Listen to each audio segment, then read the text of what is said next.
Welcome back to Theresa.is.Dead. My name is Theresa and I'm very much alive. And if you're new here, welcome. I have an awful garbage mouth where I tend to use fuck as a comma. If you're not into that or weird shit in general, bitch, this is not the place for you. Feel free to X out the video here. No harm, no foul. But I'll remember our time fondly.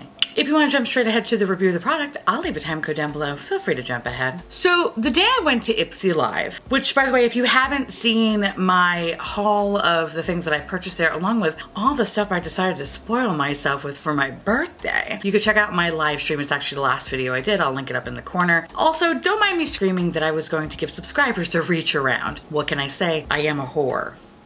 Anyway, when I go to these makeup outings with my mom, we always usually like to end our day by going to Carmine's. Now, if you don't know what Carmine's is, it's actually, I think, a pretty popular Italian restaurant in New York City. So if you ever do come to New York City, I highly recommend going to Carmine's. There are two locations for this restaurant. There's one on the Upper West Side, which is the one that we like to go, but there's also one that is in Times Square. The reason why we don't go to the Times Square one is because Times Square is a nightmare filled with people dressed in costumes, women showing their tits, with some tasteful pasties covering up their nips, and people who basically look like they're about to collapse in on themselves like a dying star. But I digress. So we're having a lovely meal, everything is going swell. Honestly, couldn't ask for a nicer afternoon. I then excuse myself to go to the bathroom. And I don't know why things happen to me in the bathroom, they just do. I'm starting to think that it's my weird superpower that I have. Instead of something useful, it's weird shit happening to me in a bathroom. So I head into a stall and then I hear a woman come in with her child. The woman was in the process of changing her son on the changing table. So I finish up and I head over to the sink, and as I'm washing my hands, I notice in the corner of my eye that the little boy is actually trying to stand up. I'm like looking at him and his mom's kind of really paying no mind to him. And then he takes one hard long look at me. And then he proceeds to take himself to dinner.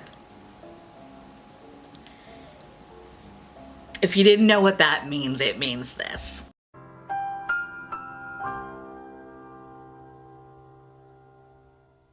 Needless to say, the mom starts yelling, "John Anthony, what are you doing? We're in public." So me trying to diffuse an already incredibly awkward fucking situation, I turn and look to his mom and say, "I'm flattered." She didn't find that funny. She didn't find that funny at all. So the next 30 seconds was filled with the most awkward fucking silence I've ever had to experience in my whole fucking life. It's funny now, but at the time, not so much. Anyway, that was my day. How's yours? On today's video, we're going to be talking about the new Lunar Beauty Moonspell palette, which is this little bubby right here. But before I give you my overall thoughts, let me read you a little bit about the palette first. Lunar Beauty Moonspell Eyeshadow Palette retails for $48, limited edition. A 15-shade color palette inspired by pop culture witches that's perfect for creating everyday to super bold looks. This palette is also vegan, cruelty-free, and gluten-free. This palette tells a versatile color story. It includes greens, purples, and neutrals in either matte and 7 shimmer finishes. First thing first, this review is a first impressions only. To be completely transparent, I only received this palette as of yesterday, and I didn't really want to wait too long to make this review only because this just became available at Sephora and Halloween is literally in less than 2 weeks. This is actually the third product that I own from Lunar Beauty. I first picked up a highlighter, which is fucking fantastic. Highly, highly, highly recommend. The second product I have is the Strawberry Dreams palette, which packaging is 10 out of 10 out of 10 out of fucking 10. Now the color story is a bit of a snooze, but I think in person it's so much more fucking beautiful that I realized it was a got to have item that I got to have. I'll give Lunar Beauty credit that this is probably the most unique Halloween packaging on a palette that I have ever fucking seen. The second would be the handbook for the recently deceased, which is a Hot Topic exclusive. And while that is adorable, there's something that is so much more luxurious about this. So fucking fantastic. From the outer carton to the actual palette, the packaging is beyond fucking beautiful. And it reminds me of every witchcraft book I picked up as a child in Barnes and Nobles.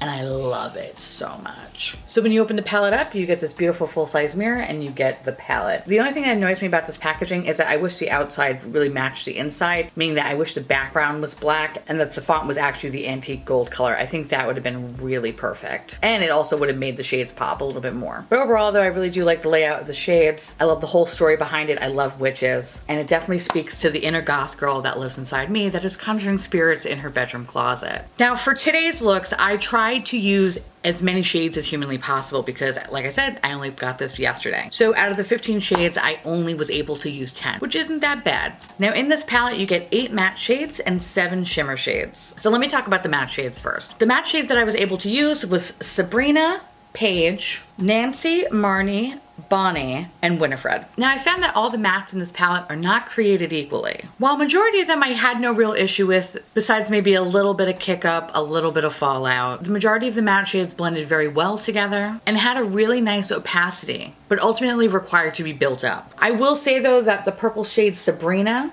which is this guy right here, is awful. In the terms of swatching, I felt like I wasn't getting any sort of pigmentation whatsoever, but on a brush it was complete fucking perfection. And definitely a really good purple in my opinion. I have a feeling some of the pressed pigment shades will leave a little bit of staining, and that's usually how it goes when you look like uncooked chicken. Available now with the link down below. However, when swatching the shades both on my arm and my finger, I didn't notice any immediate staining, so that's good. The shade that I was most disappointed with is the shade Nancy, which is this beautiful shade right here. I love the craft. I love the craft so much. So I was very excited that Nancy had some representation in this palette. It's just unfortunate that the shade is not as good as the rest of the palette. The shade looks completely stunning in pan. However, when I swatched the shade, it was very, very lackluster. When I applied it to the lid, it was okay, but it still wasn't anything to write home about. I found out the best technique to use that shadow is lightly stamping it on. And I feel like it worked very well in the upper corner here. When I tried to use it on the lower lash line, as much product as I tried to put on, it just looked very bruised. It looked like I had an old black eye, which didn't look really good at all. So then I feel like I had to use the 2 shades Marnie and Bonnie to try to show some depth. And while this is not initially what I wanted to do, because I really wanted to match the shade up here down here, I'm not disappointed. I still like what I did. So overall, it was kind of a happy accident.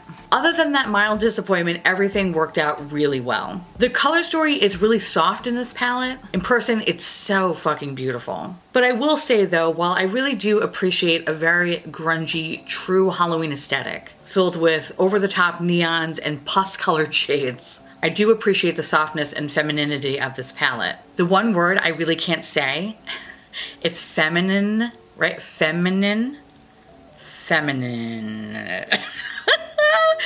And it took me 10 times to say femininity. What's the word that you fuck up on a day-to-day basis that you can't say? Because that's my word. Anyway, moving on. The shimmers in this palette range from okay to fuck me up. The best shade, in my opinion, in this palette is the shade Fiona. Fuck me the fuck up. As soon as I put this on my lid, my makeup dick got so hard I was about to impregnate Alex. Really? Yeah, really.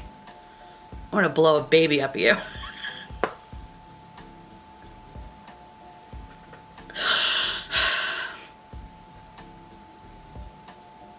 I'm 34.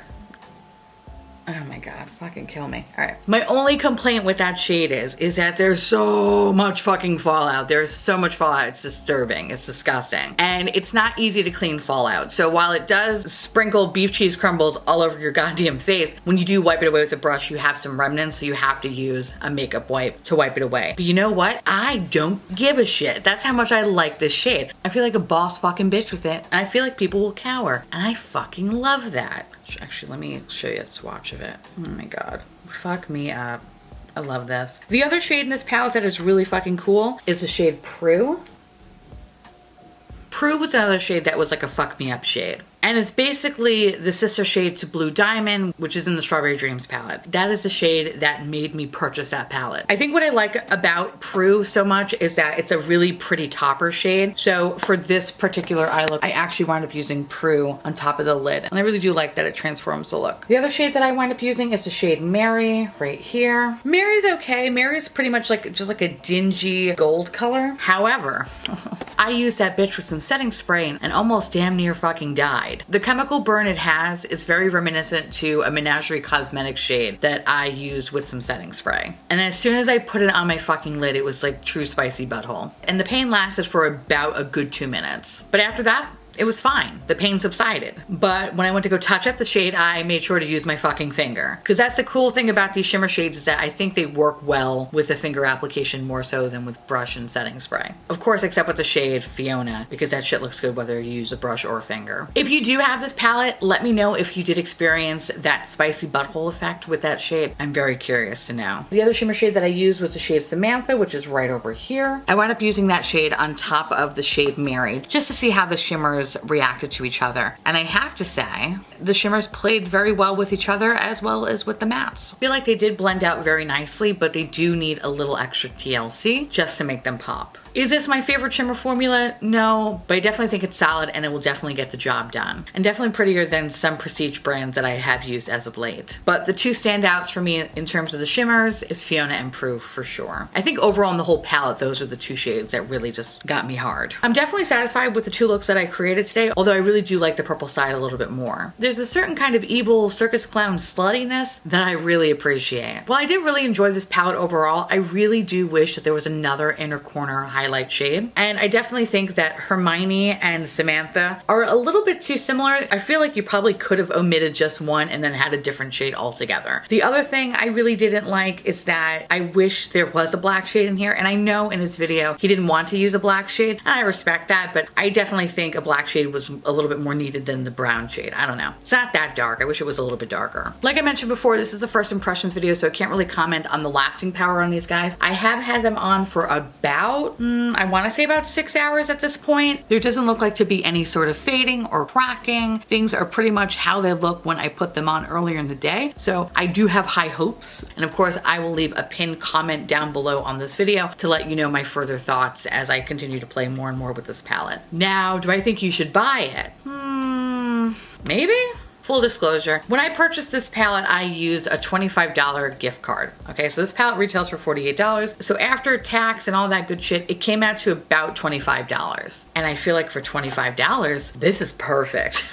I think $48 is very pricey. However, there is a great variety in this palette, and you can make this palette work for not only Halloween looks, but you can use it as an everyday palette. I think the perfect price point for this palette is when this is on sale. So if you can get this palette for 10 or 20% off, I think it's completely worth it. And if we learned anything from the Shane Dawson documentary, we now know how much shit costs. Fuck me, I got into the wrong business. But all jokes aside, I'm really happy that I did pick up this palette. I think it's really fucking cool. And I definitely think this is unique in the realm of Halloween palettes, which a majority of them have been shitty. This is definitely a standout, and I'm happy to have it in my collection. Please note that this is a limited edition item, so once it's gone, it's fucking gone. So if you can hold out for the Sephora sale, which I believe is coming at the end of November into December, I think this would be a perfect purchase to make during that time. However, there's no guarantees that this will be there during that time. And if you have what those kids call FOMO, if you do pick it up at full price, I don't think you'll be disappointed. I just think it's a little bit more worth it if you spent a little bit less for it. But if you did get it for full price, I don't think you'll be that upset. It's definitely better than some of the fucking palettes that have come out lately. So in that case, it's a win for you, Lunar Beauty. Now I want to hear from you guys. Let me know down below if you're interested in picking up this palette, if you care, if you don't care. Are you over Halloween? Are you on to Christmas and Thanksgiving and all that bullshit? Let me know down below because I love hearing from you. And on that note, I want to say thank you so much for watching. I truly appreciate it as always. Feel free to like, comment, hit that subscribe button, it's fucking free, and hit that bell icon for notification of all my future posts. Follow me on Twitter, Instagram, Facebook, Snapchat, Discord. On Thursdays we have a podcast called The Miserable 3, which will be on next week. And if you want to know everything that is listed on my face, along with where I got this really cool fucking shirt from, along with my merch, will be listed down in the description box below. And I'll see you little pumpkins later.